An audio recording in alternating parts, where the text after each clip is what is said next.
अस्सलाम वालेकुम स्टूडेंट्स। आप लोग ये कंजम्पशन फंक्शन और इसकी बात कर रहे थे कि हमें इसकी समझ नहीं आई, जबकि ये मैंने आपको बड़ी डिटेल में समझाया हुआ है कि कंजम्पशन जो है वो फंक्शन है इनकम का।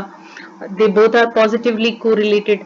जब भी इनकम बढ़ती है तो लोगों के कंजम्पशन एक्सपेंडिचर बढ़ते हैं and that's why consumption is a function of income. मैंने आपको ये फंक्शंस भी करवाए थे बड़ी डिटेल में कि अगर कोई न्यूमेरिकल फंक्शन है जैसे c is equal to 40 plus 0.6y, तो 0.6y का मतलब ये है कि अगर इनकम में जितनी भी चेंज आएगी उसका 60% जो है वो कंज्यूम हो जाएगा। यानी अगर 100 रुपए ज्यादा हुए हैं तो उसमें से 60 रुपए जो हैं वो कंज्यूम होंगे।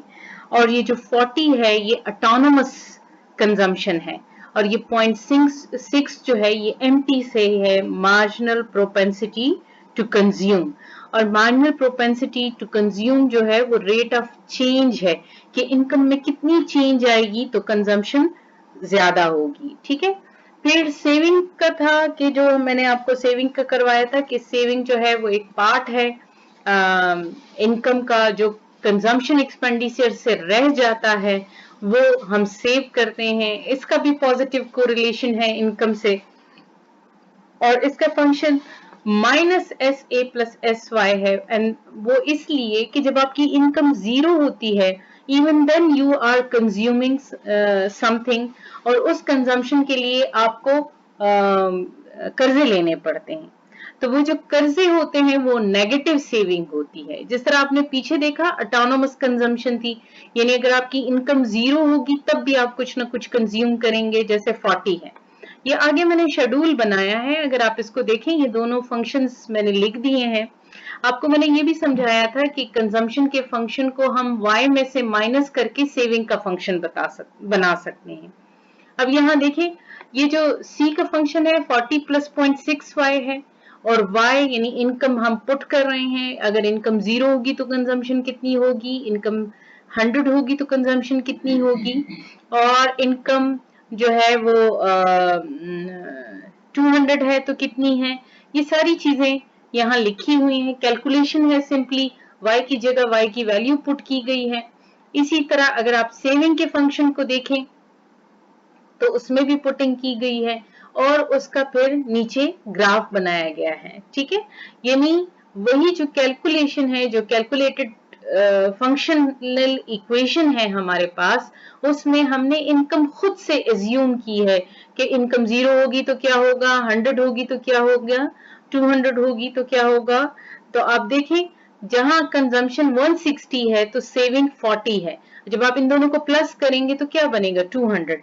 ये कभी भी 200 से ज्यादा नहीं हो सकती, क्योंकि आप देखें 0.6 और 0.4 मिलके 1 बनता है, जिसका मतलब है कि 100% चीजें कंज्यूम और सेव हो गई हैं। आप नीचे वाले कॉलम में देखें जब इनकम 300 है तो कंजम्पशन आपकी 220 है और सेविंग आपकी 80 है। जो ही आपकी इनकम बढ़ती है 400 तक जाती है तो आपकी कंजम्पशन 280 हो जाती है और आपकी सेविंग जो है वो 120 हो जाती है। ठीक है। तो आपकी कंजम्पशन जो है, कंजम्पशन का फंक्शन कभी भी जीरो एक्सेस से, ऑरिजिन से शुरू नहीं होता। यानी आप देखें ये कंजम्पशन का फंक्शन बिल्कुल नीचे से शुरू नहीं हुआ बल्कि कुछ ऊपर से शुरू हुआ। ये वही 40 को पॉइंट आउट कर रहा है जो ऊपर लिखा हुआ है। आप देखें ना, जहां कंजम्पशन इनकम जीरो है तब भी कंजम्पशन 40 है, तो ये उसी ऑटोनोमस कंजम्पशन को शो कर रहा है। अगर आप सेविंग के फंक्शन को देखें तो वो नीचे नेगेटिव एक्सिस से शुरू होता है, क्योंकि वो नेगेटिव ऑटोनोमस सेविंग को रिप्रेजेंट कर रहा है। ठीक है।